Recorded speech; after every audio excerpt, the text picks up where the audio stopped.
Now, as we move forward in the process here, we can move on to the next step in the process, which is the publication process.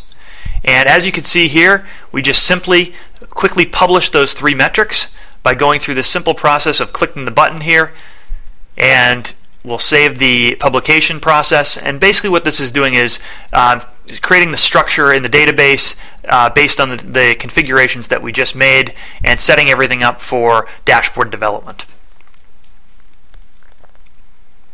Now again, we go back to the guide. We have one more step since we're using this Excel spreadsheet and building a smart mart based on the data in that Excel spreadsheet. We want to load that historical data from the spreadsheet into the smart mart.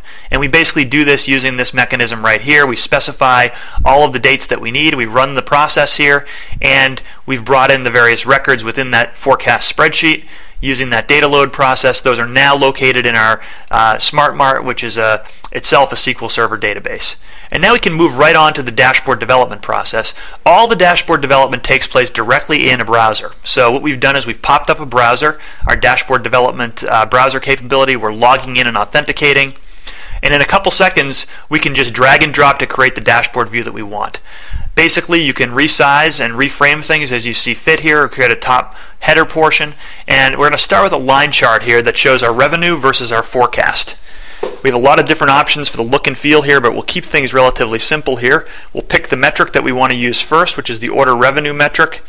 Specify the format that we want for currency, and then we'll also pick the forecast revenue forecast to compare that to, again specifying a currency format. And very quickly we'll finish that configuration, and you'll be able to see our first metric in terms of a line chart where we're comparing both the forecast to the actual revenue. We can resize this. Again, everything is a drag and drop type of environment in terms of dashboard layout. Very fast, very efficient. I'll grab another chart here. This time we'll use a pie chart. We'll add that in very quickly. And for this pie chart, we'll actually show the top 10 countries in terms of the number of orders from those countries. In this case, we'll specify order count for our data. And again, you can see the dimensions associated with order count pop up. And I'm going to choose for shipping country the top 10. And of course I can change that to top 5, whatever I like, but for now we'll just finish that. You can see our pie chart pop up there. I can resize that according to my specification. And very quickly we'll add a second pie chart just to kind of round it out, and in this case the pie chart will be my top 10 countries by revenue. And again, you can see all the various types of options here for fonts and styles and borders. So there's a variety of different ways you can treat the appearance of your dashboard. Now we'll choose the revenue metric here.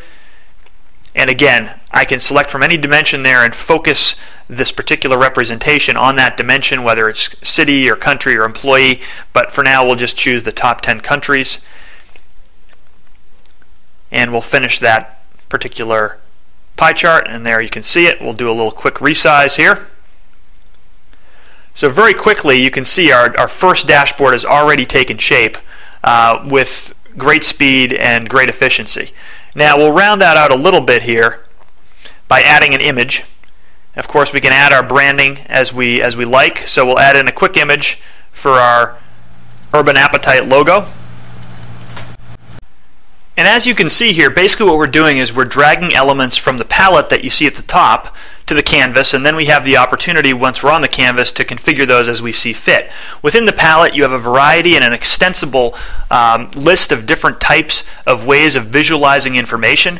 You have controls for configuring those various charts so that they behave together synchronously and react synchronously as users interact with them. You have different format capabilities. You can bring in an iframe, you can set up alerts, and you have a variety of different types of elements that you can use. Now, as you can see, I'm renaming that first dashboard the General Dashboard. I'm going to create a second dashboard here called the Employees Dashboard. And then I can also resize, of course, my menus if I want to do that, but just by dragging and dropping. But for now, we'll go back up and we'll start to build this second dashboard by bringing in a bubble chart. And the bubble chart basically requires us to pick 3 different metrics. In this case, we only have 2 metrics available, so we'll use those, but you'll get a good sense of what the bubble chart looks like regardless. And we'll define those different metric series. The first series will be the x-axis series, and we'll use order revenue for that. And the next series will be the y-axis series, and again, we'll use order count for that.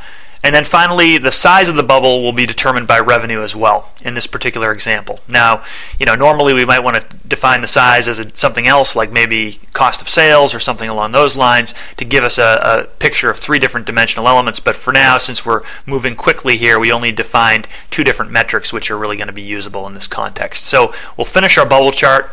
And here you can see a nice way of visualizing data and employee performance across our various employees. And we can quickly resize that. Again, using that completely drag and drop paradigm. Worth noting that at this point we've gone very far in building our dashboards. We still haven't written a single line of code or used any kind of scripting whatsoever.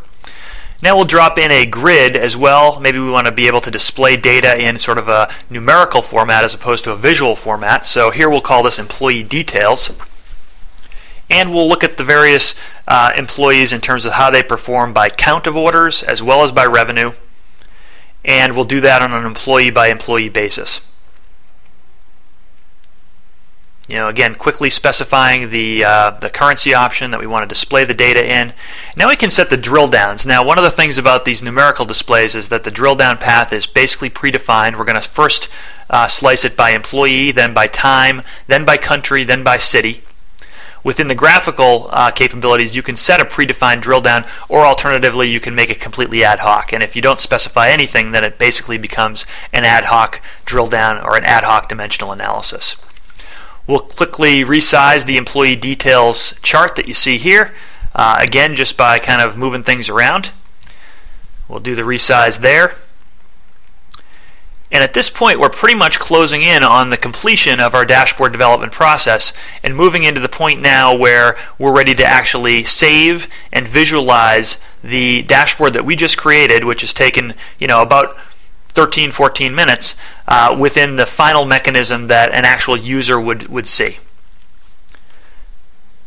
So just test this real quickly to see what it looks like, and you can see we're getting our dimensional results there, and as you can see, we're breaking things down by employee, by month, by country, and then finally by city within that country.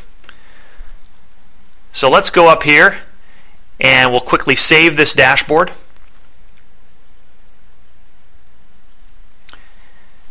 And we'll call this our orders dashboard.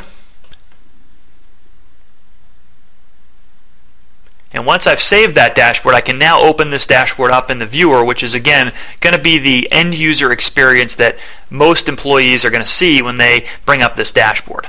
Of course, you can give anybody access to this design mode if you want them to. If you want them to have the capability to lay out their own dashboard, any user can do that. And as you can see, it's very, very easy. Just drag and drop to define the particular way that you want to look at data, that you want to slice and dice data.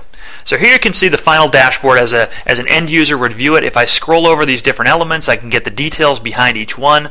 Of course, I can drill down within this employee details page. Again, slicing and dicing by month, by country, by city within that country, and look at the individual orders. And I can actually drill down all the way to a record if I want to do that. We'll flip back over here to the general dashboard, take a quick look at this. Here you can see again, I'm able to look at the particular items within each of the different elements graphically represented here. And I can drill down as well. So in this case, I'll drill down into the German element within this pie chart, and we'll look at this by the top 10 employees who are selling into Germany, and maybe I want to look at that in a bar chart. So I can very quickly see who my top performers are and look at the individual results for each employee within the territory of Germany itself. So at this point, we've basically seen the process for creating a dashboard. Of course, there are more advanced capabilities we haven't covered, we haven't seen, but we have already covered the basics. We've worked with data from multiple data sources, including a SQL Server database, our Northwind database, and an Excel spreadsheet with our forecast. We've automatically, seamlessly built a smart mart, which is intelligent enough to understand when data in those source systems are changing, and that will keep things automatically updated in the dashboards as those changes take place. We've used a drag and drop paradigm to create not one but two dashboard pages that each deliver rich interactive visualization with full capability for ad hoc dimensional analysis. We haven't written a single line of code or script in the entire process, and we've done everything in just about 15 minutes.